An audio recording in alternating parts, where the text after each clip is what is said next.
എല്ലാവർക്കും നമ്മുടെ പുതിയ വീഡിയോയിലേക്ക് സ്വാഗതം. നമ്മളിൻ്റെ വീഡിയോയിൽ കേരളത്തിൽ ലേറ്റസ്റ്റ് ആയിട്ട് വന്നിട്ടുള്ള അവസ്ഥയാണ് പറയുന്നത്. വീഡിയോ കിടക്കുന്നതിന് മുന്നേ നമ്മുടെ ചാനൽ കാണുന്നവർ സബ്സ്ക്രൈബ് ചെയ്തേക്കുക. അതുപോലെ തന്നെ വീഡിയോ ഇഷ്ടപ്പെട്ടിട്ടുണ്ടെങ്കിൽ വീഡിയോ ലൈക്ക് ചെയ്യുക. വീഡിയോ മാക്സിമം ഷെയറും കൂടെ ചെയ്തേക്കുക. ഒരു വേക്കൻസിക്ക് 6 ലക്ഷം പെർ ആനം ആണ് ശമ്പളമായിട്ട് പറയുന്നത്. ഏകദേശം 50,000 രൂപയോളം പ്രതിമാസം ലഭിക്കുന്ന ശമ്പള അവസരമാണ് ഇപ്പോൾ വന്നിരിക്കുന്നത്. 0 to 2 ഇയർ എക്സ്പീരിയൻസ് ആണ് പറയുന്നത്. ഫ്രഷേഴ്സിന് അപ്ലൈ ചെയ്യാൻ പറ്റുന്ന അവസരമാണ്. നല്ല കമ്മ്യൂണിക്കേഷൻ സ്കിൽസ് ആവശ്യമാണ്. അതുപോലെ തന്നെ അപ്ലൈ ചെയ്യുന്നവർക്ക് യാത്ര ചെയ്യാൻ ഇൻട്രസ്റ്റ് ഉണ്ടായിരിക്കണം എന്നും നോട്ടിഫിക്കേഷനിൽ പറയുന്നുണ്ട്.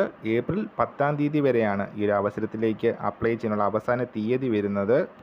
വേക്കൻസി വന്നിരിക്കുന്നത് ടെക്നോ പാർക്കിലാണ്. ടെക്നോ പാർക്കിൽ പ്രവർത്തിക്കുന്ന smart HMS and solutions private limited ഈ ഒരു സ്ഥാപനത്തിലാണ് വേക്കൻസി വന്നിരിക്കുന്നത്. ഫ്രഷേഴ്സിന് അപ്ലൈ ചെയ്യാൻ പറ്റുന്ന ഈ ഒരു vacancy sales executive field role പൊസിഷനിലേക്കാണ് വന്നിരിക്കുന്നത്. ടെക്നോ പാർക്കിൻ്റെ ഒഫീഷ്യൽ വെബ്സൈറ്റിൽ നോട്ടിഫിക്കേഷൻ കാണാനായിട്ട് സാധിക്കും. careers@shm-solutions.in എന്നൊരു മെയിൽ ID യും കൊടുത്തിട്ടുണ്ട്. സോ ഈ കാര്യം നമ്മൾ ഇന്നത്തെ പുതിയ വീഡിയോയുമായിട്ട് ഉടനെ കാണാം.